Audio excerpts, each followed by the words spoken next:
Good day to you, Jason here, Birchfield Family Farm, Oxford, Ohio. We're running grass-fed Red Devon cattle, St Croix sheep and chickens in a rotational grazing system here. I tell you, we've been hot as blazes lately.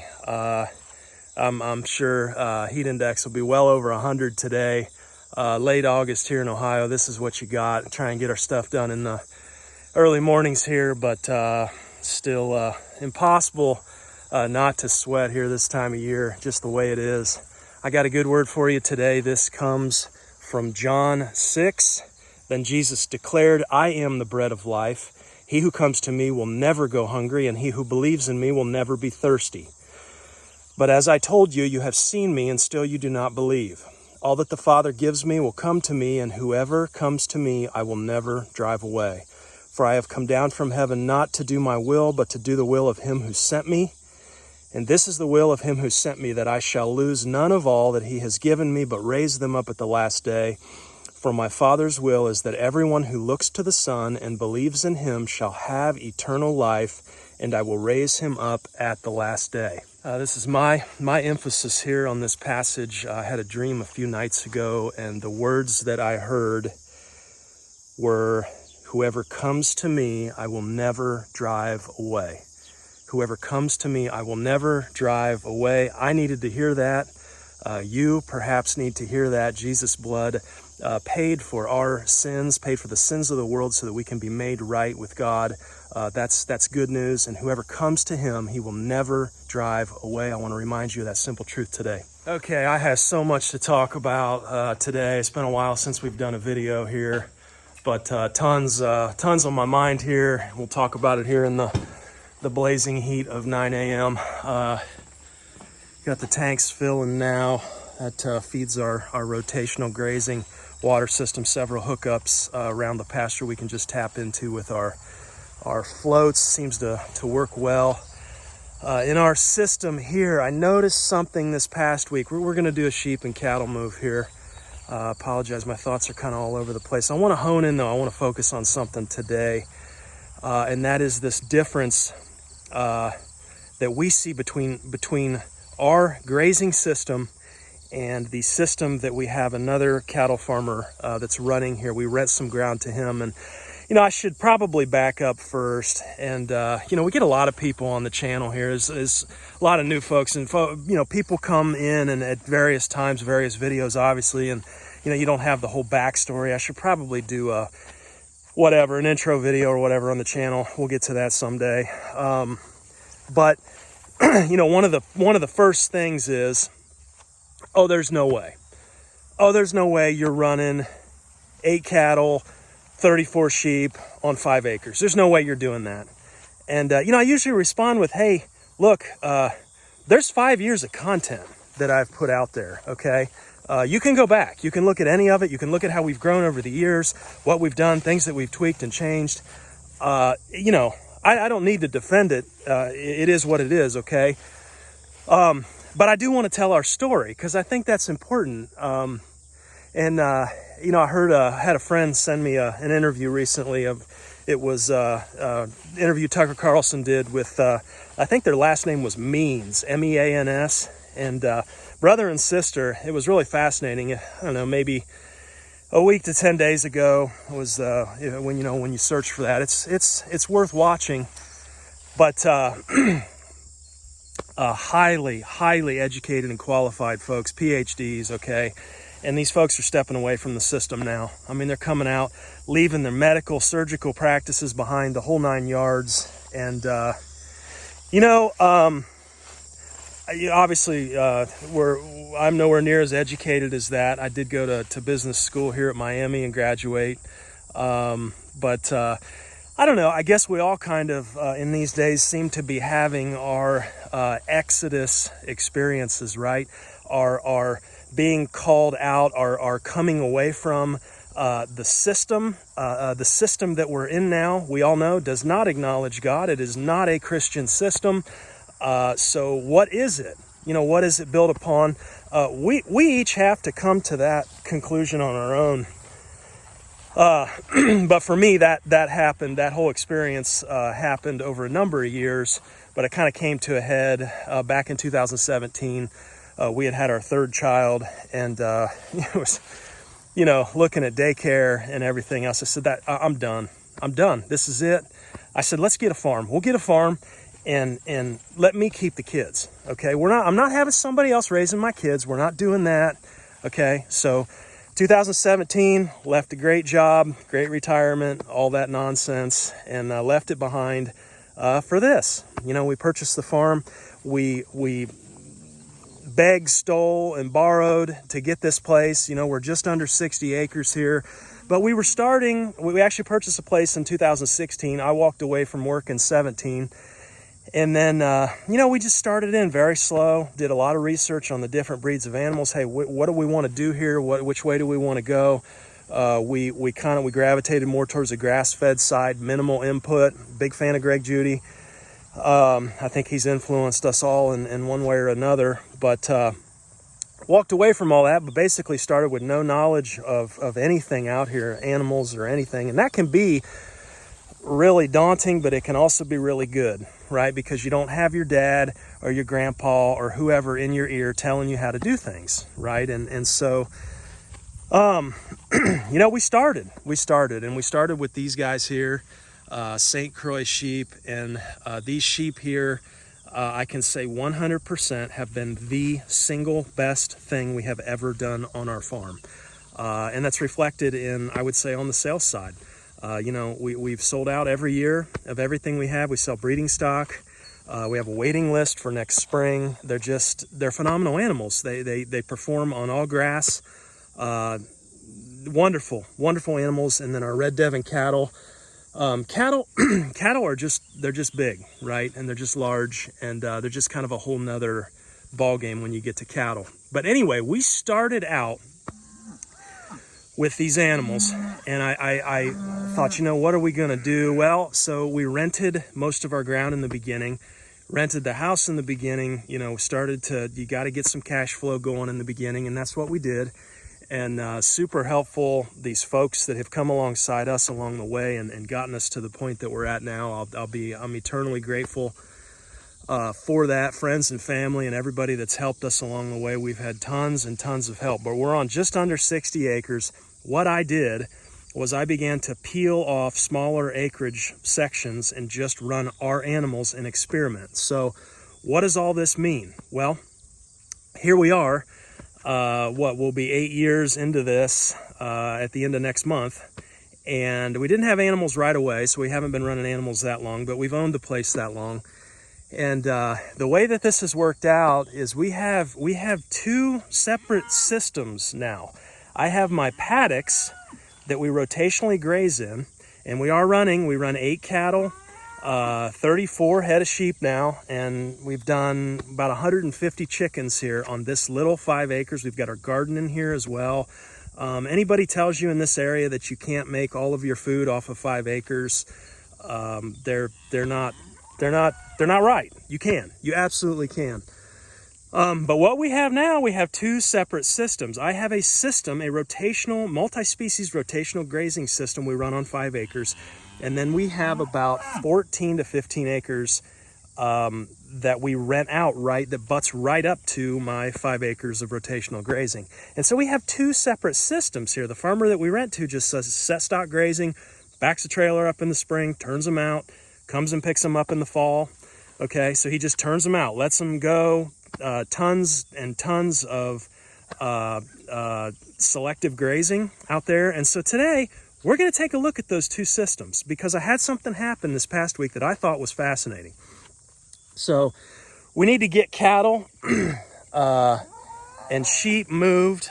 We have been over on paddock 11 here, but we gave them an alleyway back over to paddock 8, just so they could pop in the shade in the morning, and then we give them access to another spot of shade there on the front side of the barn in the afternoon. So cattle have got to have shade.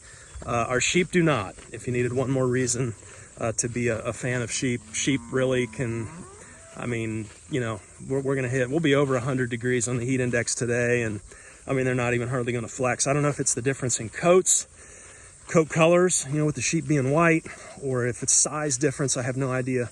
But anyhow, we need to get these guys on the move. I'm going to come over here into paddock 11 and call them. And then we're going to get them down into the wooded area. Hey, but I need to get the cattle out from under that shade tree. Good luck, right? Come on, boys. Come on. Yeah, right. So we need to come all the way down through here. We need to come through this gate and then over where the girls are, back behind the chicken coop. Here's the idea. Come on, Moose. Come on. They're talking to me. They're like, we don't want to. It's hot. Oh, look at that. I think they're going to do it. Come on, Moose. Come on. There's a few of them getting brave.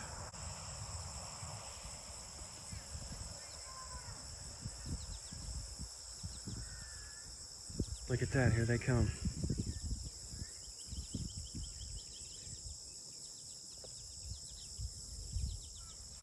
Anyhow, back to the Tucker Carlson interview there with the Dr. Means, maybe. I don't know, you can look it up. You know, my problem with that kind of content now is everybody in the world knows the system is failing us. Everybody knows it's junk. But it's like, I think the real challenge is, you know, how do we find actual solutions? You know, and so sitting here and ragging on the system, I mean, I get that. There's a certain amount of that needs to be done for exposure. But I want to know, how do we fix it? I'm a farmer. We deal with problem solving every day. How do we fix it? How do we fix the problem? And I'll tell you how we don't fix it. And I get these comments on the channel. You know, somebody the other day was sitting there, you know, armchair. You got all these regenerative ag armchair warriors nowadays, right? And they pump out the comment, you know, well, you know, basically blah, blah, blah to what I'm saying to this, or blah, blah to that, or this or that. The bottom line is we need to stop spraying. It's the spray that's the problem. Okay, well, I don't disagree, you know, but there's a context there. There's an absolute context. And, you know, that context is the fact that, you know, the guys sitting in the tractor doing the spraying are completely tied into the system. That's how they're making their living. And so within the context there, you can't just expect somebody to walk away from that, you know, just because there's a moral obligation there. It doesn't work that way. And so you have to change the system. You can't just do that. You can't just criticize it. You have to come up with better ways of doing it that are more productive. Just my opinion. You know, there's only so far you can get with fighting the system. We've got to come up with better ways. We got to get these guys moving. Okay, come on, Moose. Here we go. All right, Sam. Get this wire out of the way. That's trouble. Come on, Moose. We need to hit them with some spray. The bull's got flies pretty bad today. You can see we're not even to 10 a.m. yet. She's got a little bit of drool there. So we're getting hot already here. You start to see the drooling. You start to see the head bobbing.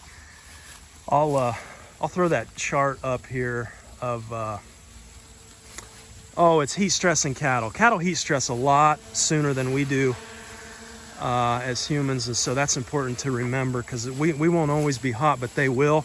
The other thing too, in the evenings, it takes them a lot longer to cool down, a lot longer. And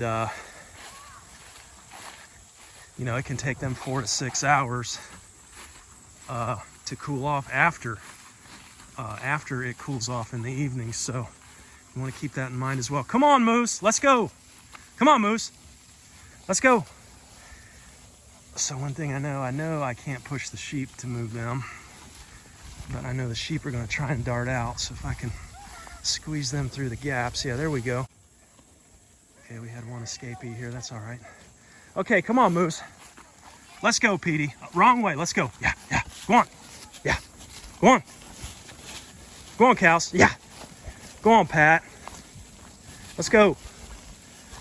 Down to the corner. I think we got all the gates closed. Come on, big boy. Come on. Let's go. Come on. Did you guys get her? Okay, nice work. Come on to the corner, you guys. Let's go. Let's go. You can see the flies. And we got to get our spray out today. Seems like they always get worse as we dry out. We have been very, very wet, but we are now turning dry. We're going to have a whole week here in the mid-90s. So if we don't see some rain by the weekend, I'd say it's going to start getting tough here. Come on, sheeps.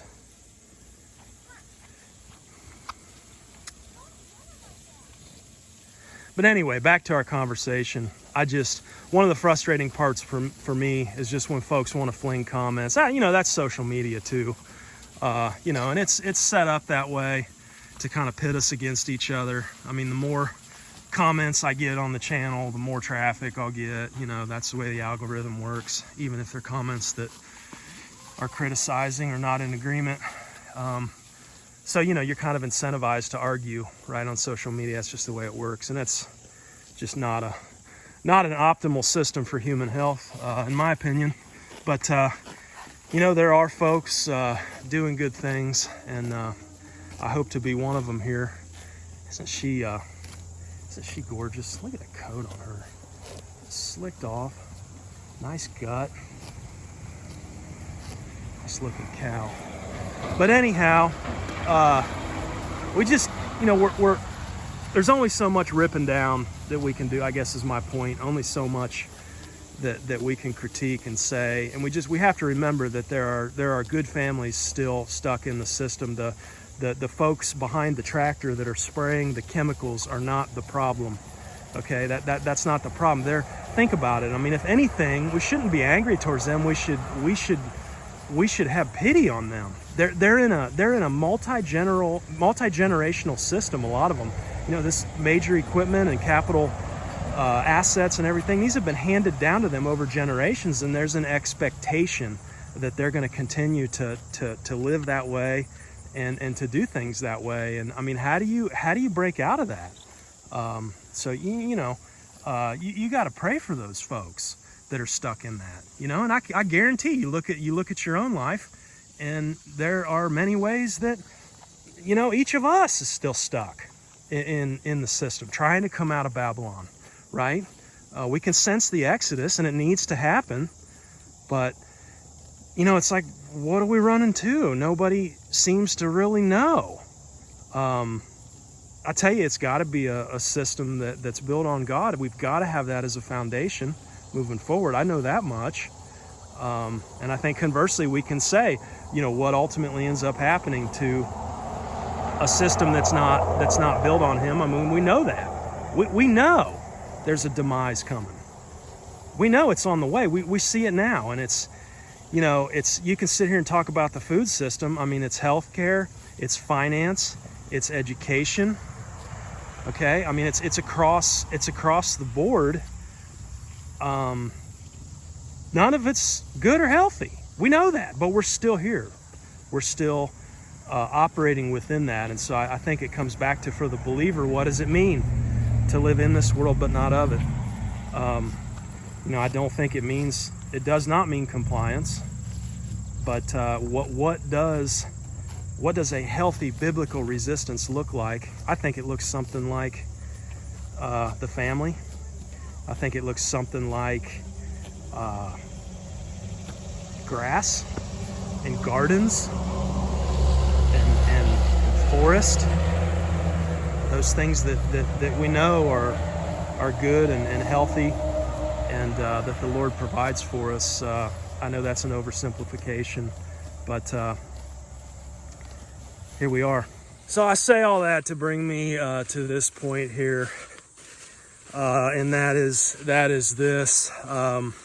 I wanted to talk specifically about the differences that we've seen in our little 5-acre system versus what has been set stock grazed the rest of the season. And I'm going to throw some overhead shots up here from Sam on the drone. And, you know, it really has occurred to me this year that there is a significant difference between the ground that we're running our animals on and the ground that's being set stock grazed. So the farmer in the field that's running on, it has 14, 15 acres. I think he has 15 head of Hereford Angus mix and maybe a bull on top of that. So, you know, you say 16 animals, let's just say average 1,500 pounds. He's running out there about 1,700 pounds an acre. So 1,700 pounds an acre. What we're running up here on 5 acres is 8 head of cattle. 3 of those are bred. We're running 34 head of sheep, and like I say, we did 100 meat birds in here, and another 50 layers. So, you know, a chicken's like 100th of an animal unit, and so, you know, we're between 2 and 3 animal units per acre. And I tell you, you can look from an aerial view. I'll put some shots up here, and I mean, you can look right down the fence line.